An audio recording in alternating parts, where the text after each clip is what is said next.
Sir अभी जो America चाहता है कि वो हिंद महासागर के जो 2 सैन्य ठिकाने हैं उनका इस्तेमाल करना चाहता है ईरान पर हमले करने के लिए, और कहा जा रहा है कि ब्रिटेन की ओर से इनकार किया जा रहा है। वो 2 सैन्य ठिकाने कौन से हैं मैं बता देता हूं। डिएगो गार्सिया एक का नाम बताया जा रहा है, दूसरे का नाम फेयरबोर्ड एयरबेस है। और अमेरिका चाहता है कि वो इसका इस्तेमाल करे, लेकिन ब्रिटेन मंजूरी नहीं दे रहा है और इसकी वजह से ट्रंप नाराज भी बताए जा रहे हैं। सबसे पहले आप हमारे दर्शकों को इन दोनों ठिकानों के बारे में बता दीजिए, सैन्य ठिकानों के बारे में। जी हाँ, हुआ ये कि दियागो गार्सिया जो है, अमेरिका ने और इंग्लैंड ने जब द्वितीय विश्व युद्ध खत्म हुआ तो एक एक करके दुनिया के सब देशों को आज़ाद करना शुरू किया इंग्लैंड ने। तो ऐसे समय में अमेरिका के कहने पर इंग्लैंड ने 2 या 3 द्वीपों को अपने पास रखा और उनको आज़ाद नहीं होने दिया। अभी भी इन द्वीपों को सबको सेमी ऑटोनोमस स्टेटस दिया गया है। तो इसके तहत ये द्वीप जो हैं अपना जो इंटरनल एडमिनिस्ट्रेशन करते हैं तो पूरी तरह से इंडिपेंडेंट हैं, लेकिन वहाँ पे जो भी मिलिट्री फैसिलिटी है जो कि इंग्लैंड ऑपरेट करता है, अमेरिका ऑपरेट करता है, उनके ऊपर जो मिलिट्री एरिया है उसके ऊपर उसको इंग्लैंड का ही सोवेरिन हिस्सा माना जाता है। तो इंटरनेशनल लैंग्वेज अगर इस्तेमाल करें तो जैसे दिएगो गार्सिया है, उसमें जो मिलिट्री फैसिलिटी है उसमें अभी तक इंग्लैंड का ही आधिपत्य है। अब इंग्लैंड को दिक्कत क्या आ रही है ये समझना पड़ेगा। यूके के प्राइम मिनिस्टर जब स्टॉर्मर दुनिया के अलग अलग देशों में जाते हैं, चीन अभी गए थे जैसे जनरल कुचर ने बताया, तो अब इंग्लैंड के जो मूवर्स एंड शेकर्स हैं उनको एक बहुत ही डेलिकेट डबल वॉक करनी पड़ रही है। उनको मालूम है कि इंग्लैंड की जो पूरी आर्थिक डिपेंडेंसी है वो अमेरिका पर है, लेकिन इसी अमेरिका पे जो डिपेंडेंसी है उससे उस शिकंजे से निकलने के लिए वो अब आस्ते आस्ते अपने व्यापार को डाइवर्सिफाई करने की कोशिश कर रहे हैं। तो चीन जैसा देश बहुत बड़ा फैक्टर है, अफ्रीका के देश बहुत बड़े फैक्टर हैं, और अफ्रीका के देश नहीं चाहते, चीन भी नहीं चाहता कि हिंद महासागर में उपस्थित इन मिलिट्री बेसिस का इस्तेमाल करके अमेरिका अपने B-2 बॉम्बर्स को ईरान तक भेजे। इसकी एक कारण ये भी है कि इंग्लैंड में जब भी कोई नया प्रधानमंत्री आता है उनके शुरुआती दिनों में वो हमेशा थोड़ा सा लेफ्ट ऑफ सेंटर भाव दिखाते हैं। इंग्लैंड में मैं बता दूं कि ज़्यादातर जो सरकारें आती हैं हल्का सा राइट ऑफ सेंटर होती हैं, यानी वो अमेरिका की तरफ झुकाव होता है, कैपिटलिस्ट की तरफ झुकाव होता है, पूंजीवादियों की तरफ झुकाव होता है। लेकिन स्टार्मर जो हैं जब से आए हैं वो थोड़ा सा लेफ्ट ऑफ सेंटर, यानी समाज के पिछड़े वर्ग, माइनॉरिटीज, इनको साथ लेके चलने की कोशिश कर रहे हैं। तो उनकी इसी परिभाषा में अफ्रीका के देश आ जाते हैं। अफ्रीका के ये देश, ग्लोबल साउथ के देश, कतई नहीं पसंद करते कि हिंद महासागर के इन द्वीपों का इस्तेमाल करके अमेरिका दुनिया में अपनी दादागिरी को बढ़ाए। जी बिल्कुल, कोचर सर के पास चलेंगे। कोचर सर, हम अमेरिकी हमले की बात कर रहे हैं जो कि संभावित हमला है, किया जाएगा या नहीं किया जाएगा तो भविष्य में पता चलेगा। अगर ईरान पर अमेरिका हमला करता है, उसकी वायुसेना हमला करती है, तो वो कौन कौन से सैन्य ठिकानों का इस्तेमाल कर सकती है? जैसे जो मध्य पूर्व में उसके सैन्य ठिकाने हैं वहां का इस्तेमाल तो करेगी ही, जैसे जॉर्डन में हो गए, कतर हो गए, सऊदी अरब में जो सैन्य ठिकाना है वहां का इस्तेमाल कर सकती है वो। तो और कौन कौन से ठिकाने हो सकते हैं और हमले का स्वरूप कैसा हो सकता है, जरा उसके बारे में आप बताइए। देखिए, अगर एक ऑपरेशनल आर्ट हम इसको बोलते हैं कि एक लड़ाई को किस तरीके से आपको लड़ना चाहिए और वो लड़ाई कैसे अनफोल्ड होगी। पहले क्या होता था, जब हम पुरानी लड़ाइयों को स्टडी करते थे, हम इसको पहले देखते थे कि इस एयर पावर इस्तेमाल होता था। सबसे पहले ग्रुप कैप्टन देवनाथ अपने हवाई जहाज में बैठ के फ्लाई करते थे और अटैक करते थे, तो वो एयर पावर होता था। उसके बाद आपके ग्राउंड ऑफेंसिव लॉन्च होते थे। और अब इसको लड़ाई का रुख टोटली एक्चुअली बदल चुका है। और फिर हम रशिया को भी क्रिटिसाइज करने लग गए यूक्रेन की लड़ाई में कि रशिया ने अपना एयर पावर क्यों नहीं इस्तेमाल किया। तो इसको रशिया ने बहुत बाद में, इसको लड़ाई के बहुत बाद में एयर पावर इस्तेमाल किया, उसको मिसाइल्स और ड्रोन्स और साइबर, है ना, इस टाइप का। तो अब मैं यूएस का मैं देखता हूं कि सबसे पहले होगा साइबर अटैक, एक नियर ब्लैकआउट, और जितने भी एयर डिफेंस के सिस्टम्स हैं उनको इनफेक्टिव करने की कोशिश की जाएगी कि उनके मिसाइल्स अगर आते हैं या उनके ड्रोन्स आते हैं तो उनका एयर डिफेंस उसको रोक ना पाए। पहला तो ये होगा जी। और एक ब्लैकआउट जैसी स्थिति इसको पैदा की जाएगी।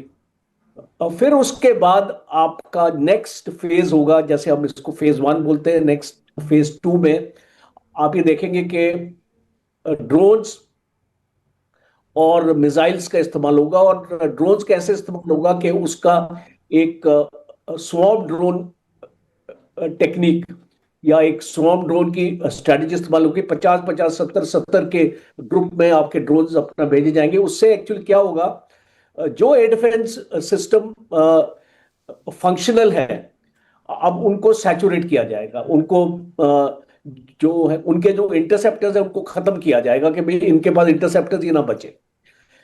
तीसरे फेज में हम इसको मिसाइल्स देखेंगे, उनके पास टोमाहॉक की मिसाइल्स हैं और जो बहुत इफेक्टिव हुई थी जब 12 दिन की लड़ाई हुई थी, हमने देखा टोमाहॉक इसको मिसाइल्स को भी काफी हद तक इन लोगों ने इस्तेमाल किया था।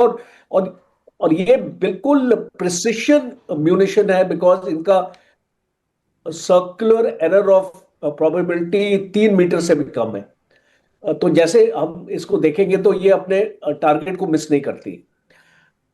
अच्छा, ये लगाई जाएंगी तो जब काफी, और टारगेट सिलेक्शन बहुत इंपॉर्टेंट रहेगी यहाँ पे कि बूट्स ऑन ग्राउंड तो है नहीं इस लड़ाई में, जी। तो और जो आपका एयर पावर है वो एयर पावर ज्यादा इस्तेमाल नहीं करेगी अमेरिका, अब पहले अपना ये चीजें निकालेगी। और टारगेट्स क्या लिए जाएंगे इसको, जैसे मैंने आपको बताया एयर डिफेंस के आपके सिस्टम नष्ट हो जाएंगे।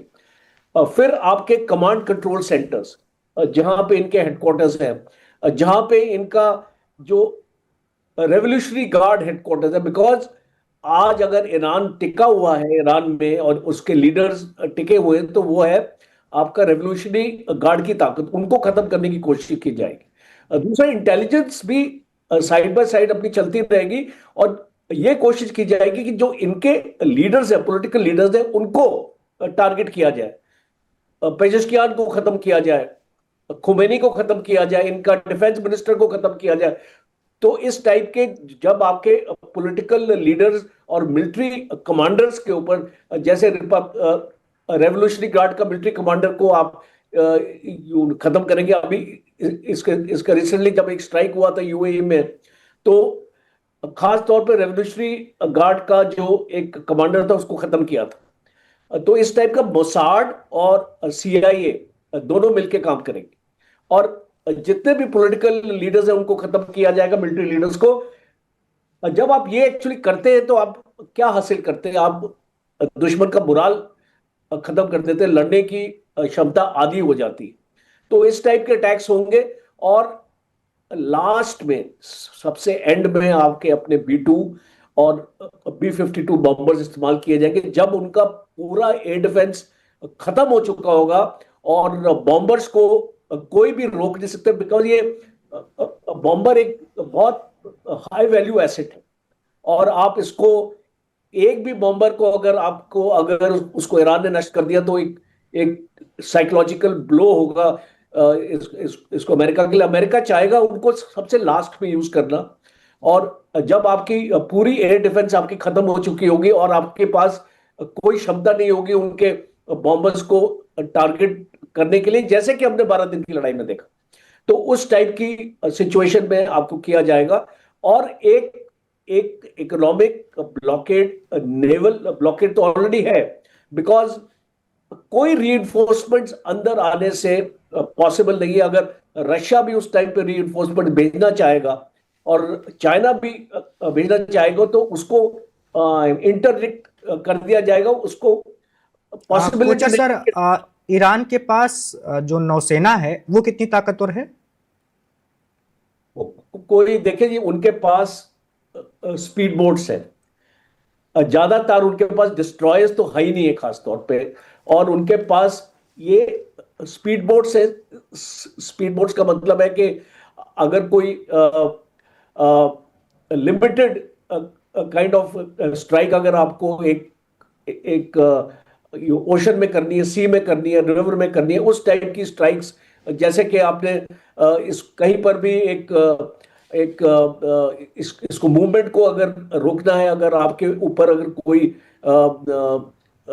ये जो बोट्स आती हैं अटैक करने के लिए, तो आप उसको एक लिमिटेड तरीके से रोक पाएंगे। ईरान के पास नेवल पावर तो है ही नहीं, और उसका जो शिप बिल्डिंग भी नहीं है ईरान में, कोई भी जो आपका इकोसिस्टम नहीं है अंदर, जो शिप्स को मैन्युफैक्चर करने के लिए। एयरफोर्स भी बहुत लिमिटेड है। आप जानते हैं उनके पास पुराने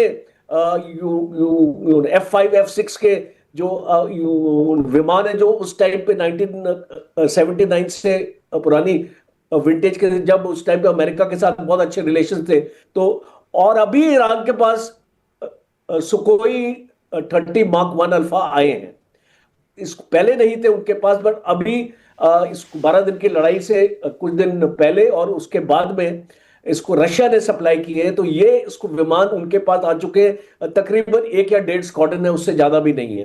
तो इसको जो मेरा ये मानना है कि आज जो ताकत ईरान की है उसकी नेवी में नहीं है, उसकी एयरफोर्स में नहीं है। जो भी ताकत आज अगर आपको ईरान से डर लग रहा है वो उनकी मिसाइल्स में है, बिकॉज ईरान ने अपना मिसाइल प्रोग्राम पिछले 20 साल से, जो भी पैसा था ईरान के पास, बिकॉज पैसे की कोई कमी नहीं है, मिसाइल्स को मैन्युफैक्चर किया। आज ईरान में मिसाइल्स मैन्युफैक्चर होती है, चाइना भी उनकी मदद करता है, टेक्नोलॉजी चाइना से आती है। एक उनकी मिसाइल है खुर्रमशहर, वो 2000 से ऊपर किलोमीटर तक स्ट्राइक कर सकती है। इसका मतलब इजराइल का कोई भी एरिया आपका बचा नहीं है, और उसके पास एक न्यूक्लियर डिलीवरी की भी क्षमता है। इसलिए अमेरिका डर रहा है, क्योंकि अभी किसी को नहीं पता ईरान के पास के एटम बॉम्ब या इसको न्यूक्लियर बॉम्ब या न्यूक्लियर वेपन है कि नहीं। और इसको ये भी हो सकता है कि टैक्टिकल न्यूक्लियर वेपन ईरान के पास हो, बिकॉज ये जानकारी आपको ओपन मीडिया में नहीं मिलेगी, और कोई भी देश है ये इसको बहुत ही सीक्रेट रखता है, और इसको किसी को भी खबर नहीं होती। IAEA की इंस्पेक्शन भी 2 साल से ईरान में नहीं हुई है, तो कोई आउटसाइड एजेंसी भी नहीं आ पा रही है ईरान में इसको चेक करने के लिए कि ईरान का न्यूक्लियर प्रोग्राम कौन से स्टेज तक है। ये खाली इंटेलिजेंस जो है आपका मोसाड है, और ये इसको लोगों को खरीद के ये इंफॉर्मेशन हासिल करता है। तो मुझे लगता है, मैं इसको अगर अपने इसको समराइज करूं, कि ईरान ज्यादा नुकसान इसको नहीं पहुंच पाएगा। प्रोपेगेंडा बहुत चल रहा है कि हम ये कर देंगे, हम आपके एयरक्राफ्ट कैरियर को गिरा देंगे। उनके पास क्षमता नहीं है उसके एयरक्राफ्ट कैरियर को कुछ करने की। उसके पास है बैलिस्टिक मिसाइल, पर वो शायद वहां तक पहुंच नहीं पाएंगी। और इसको मुझे ऐसा लग रहा है कि इसको लिमिटेड डैमेज होगा, इसको यूएस को और इसको ईरान को मैक्सिमम डैमेज होगा। बट इसको एंड लाइन मेरी ये है कि डैमेज के बाद भी आप ईरान का जो विल पावर है आप उसको खत्म नहीं कर पाएंगे। अगर वो उसको न्यूक्लियर बॉम्ब अपना बनाना चाहते हैं, उसको आप नहीं रोक पाएंगे, बिकॉज ये लड़ाई एक ऐसे स्टेज तक पहुंचेगी जब अमेरिका इसको सब कुछ तहस नहस करना चाहेगा ईरान को, कि ईरान अपने घुटने टेक दे। पर जिस तरह की लीडरशिप है ईरान में और जिस तरीके की सिविलाइजेशनल सोसाइटी है, मुझे लगता नहीं कि ईरान अपने घुटने टेकेगा। Subscribe to One India and never miss an update. Download the One India app now.